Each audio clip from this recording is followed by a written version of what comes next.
Sculpture fans, it's tour time, and I'm here with Eric. Hi, Eric.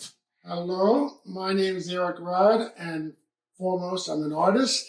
I have been very active in the community with other activities and art organizations. But this is my studio. I've got 3 floors in the Beaver Mill. We moved here 35 years ago. This is my main working studio. And it's kind of a lot of stuff going on, so it's hard to show you in a 2-minute clip. Well, this is where I do my small works. I do a lot of collages. A lot of them are 16 by 20 inches. And I just pile them up when I'm done. I mean, I'm not showing them off. I like to look at them because when I look at them, it gives me ideas how to do the next one. So I keep piling them up, layers and layers. It feels like a flower stand in Paris or something, but these are my flowers. I love that. Anyway, so as you can see, I've done a lot. Every day I have to work. It keeps my life in balance. So we're going to walk back. It's a 15,000 square foot floor, so I have a lot of work. These are my babies. I do models here, and I do drawings here. I get into all kinds of activities. I've done side projects. I've written books, so you'll see back there where we're going some realistic illustrations, which is a storyboard. Usually storyboards are like comic books, but I'm an artist, so they're like 16 by 30 inches or 18 by 30 inches each panel, and I have 430 panels. 430? I do wow. Come on back. There's a lot more to see, but you can see that some stuff is I hang something up 30 years ago. Sometimes it's still on the wall, but I keep piling up new stuff. I'm all about doing new work. I got into blow molded polycarbonates. I have equipment for that, for the small equipment. And I do a lot of collage. I was smart many years ago. I bought thousands of pounds of paper for pennies. And who knew that it was going to be a major media for me? So I've been doing a lot for the last 12, 14 years. I've been doing a lot of collage. Very traditional, paint and ink on paper, and then collaged in different ways. But come on, there's a lot more to see. This is just the, what do you call it? This is my wood shop and everything, but I have probably one of the largest studios in the United States, but I'm crowded. You can see how crowded I am. But I find floor space to paint on paper, and then I cut it up and I collage it into these large canvases. These are about 16 feet wide, 7.5 feet high. This was a little bigger. I've got, well, there's a lot to see. I don't know which way to go. Oh my goodness, look at this. So these are some of the things I've completed in the last, I don't know, 8 years perhaps. And I have a lot more on the floors below and above. So you're just seeing part of my work. But these are large canvases, and I do these projections. And sometimes the projections get lost. You can't tell if something's coming out or if it's flat or it's an illusion, and you can play with that. And I'm pretty much, I was trained as a painter, but somehow I always got into sculpture. And when I did painting, they always became very sculptural. And when I did sculpture, they became very painterly. So I sort of fused those two things together 3-dimensionally. So I was doing for several years just flat collage on canvas, but then I wanted to bring it out, and I figured a way to do it. So when the light hits it, it's very interesting because the light effect can change it dramatically. And my rule of thumb in the studio for most artists, if it looks pretty good in the studio, it'll look great on a big museum white wall with proper lighting and all that. So these are large canvases, and the problem is that I can take off the projections and put them in a box, and if I drop dead, nobody's going to figure it out. So I'm afraid to do that. So you can't stack it. You can't squish them together and put them in a stack. So storage is a major problem. Storage is a problem for most artists. For sculptors, it's tenfold a problem. And I do big stuff. And it's one thing to make an elephant, but if you ever heard of elephants, where the hell are you going to keep them? True. So, now, what is that back there? Back where? Over there. Well, that's where we came in. Oh, okay. Okay. So come this way, there's more to see. Oh gosh, I'm all turned around. So these are paintings I did in the last, I don't know, again, 6, 7, 8 years. And you have to watch when you walk because you don't want to walk into these. These are somewhat very threatening daggers, or I think they're kind of threatening in some ways, depending. In some ways, it's so architectural or so environmental or geographic kind of things. I feel like it's something I would find in a video game. Well, I don't know about that. But anyway, this is a three-dimensional one. I thought it up when I was wintering in Mexico, and it's a three-dimensional thing, but I had to figure out, there's always a lot of engineering and processing work. You might be wild, but you've got to figure out the logistics. Here, I wanted this 8-foot wall to stand up absolutely vertical, and it's not so easy when you think of the structure that you need to hide the structure to keep this thing up. So this is a 16 foot by 16 foot circular piece with a half cylinder going up with these pyramid shapes and daggers and everything. Come on, there's a lot more to see. I'm giving you a fast tour. Watch your step. Watch your step. Come this way. I used to joke I'm mini mocha. Now I say I'm medium mocha. So this painting back here, for example, and I don't know if you want to get into certain things, but this painting is 48 feet wide, 7.5 feet high.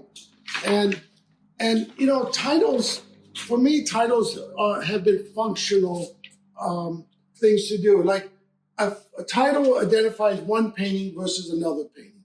However, a title can mean something. And so, for example, if you have a black box, okay, and you say it's negative space, negative cube space or something, it looks very academic. But if you say the title is Holocaust Ashes Compressed, all of a sudden you look at this black box and you're thinking of all those human beings that now are compressed into this cube. The whole meaning changes. So I was doing this large piece, and I don't think about titles when I do work. But the more I worked on it, watch your step now, the more I worked on it, the more, and I see a lot of red over here. They look like blood vessels and things. And one word popped out at me, cancer. And the minute I thought of that word, I couldn't stop looking at this painting without thinking how violent that cancer could be inside the body doing things. So it's kind of interesting how a title can really change the meaning. But this, you can see my sculptural piece is completely different. Come this way, we got a lot more to see. And lately, I've been doing these broken towers. You go to travel to Greece or Italy, you see these broken columns, and they're very interesting the way they're kind of sort of weathered, and sometimes, often, they're not straight, they're out of whack, or they're falling down. And I started thinking about that in my own way, using my technique. And I thought, aha, I'm a genius. You know why? I finally found the solution for all those Amazon boxes. And I started doing it that way. But you know what? They have to be done better. So I've been making them out of plywood, and now every box is a whole construction project, which I do by myself. So, it's a lonely job. So you don't have an artist assistant? No. When I make the large stretchers, I get a guy to help me, but I do 60% of the work. And we'll do like 8 stretchers in a day or something, or 2 days. I'm just drenched in sweat. I mean, it's good exercise. I don't have to pay to join a gym. I can do it right here. A little bit more, come this way. So you used to be able to see the paintings around here. Now it's sort of filled.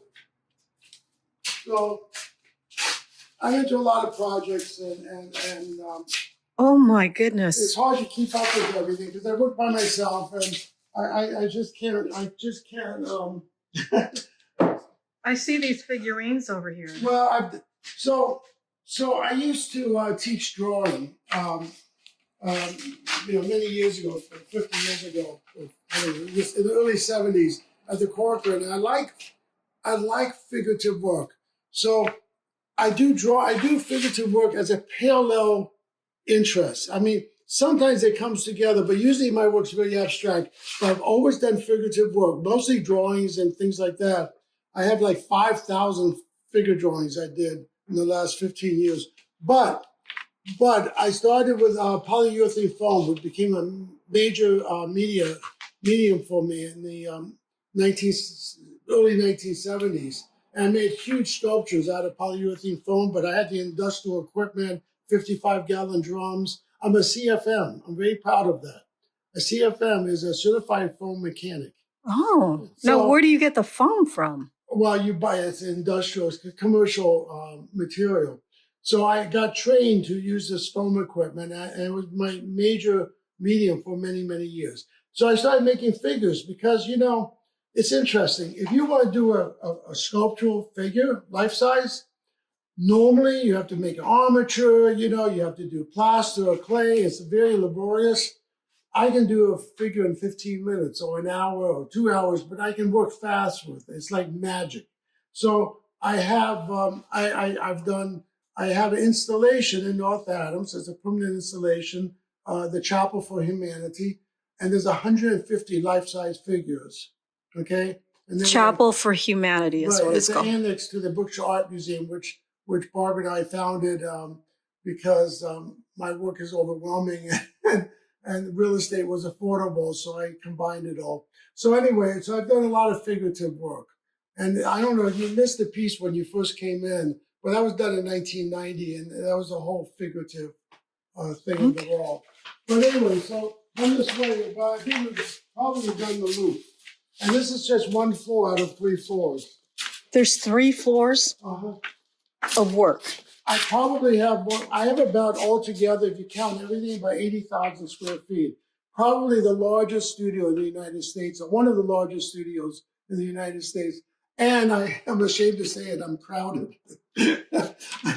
I don't know where I'm going to have space to do new work. That's always a challenge. But that's why I have a big place. I would always look for cheap real estate in order to do big work. It's always been a challenge, but I've written 20 books, and I've written a bunch of advice books for artists because they don't teach you in art school. The minute you get out of art school, you know what you need? A studio. They don't teach you about real estate, leases, purchasing, long-term management, Financing. Financing. My late father was a banker, and he used to tell me that doctors would go to medical school, then do the residency, then open a practice. And 5 years later, many of them would declare bankruptcy. No one ever taught them how to run a practice. It's the same idea in the arts. You can be crazy and splash paint, but you better know your engineering and processes. You need to know the business aspects in order to support the foundation in order to do work. And I also tell artists, you know what? Be crazy, but when you're cutting lumber, wood to make stretchers on a power table saw, I know artists that have fingers like this because they don't use their logical side of their brain. So you need both in order to be a productive artist. It's a very impressive studio, and Thank you. this is only 1 floor. Yes.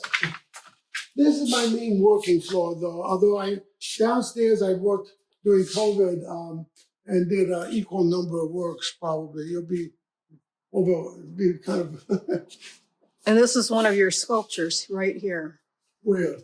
Oh, this was something done in the 70s, never finished. I mean, but this is all polyurethane foam.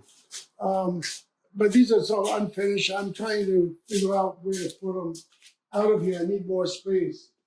So all this is collage. It's all collage. How much paper did you buy? Oh, about 20,000 pounds. And I paid pennies. And the paper, I have rolls of it and I have sheets of it. If you go to an art store, you want a nice piece of paper this big, it'll cost you $1, $2 a sheet.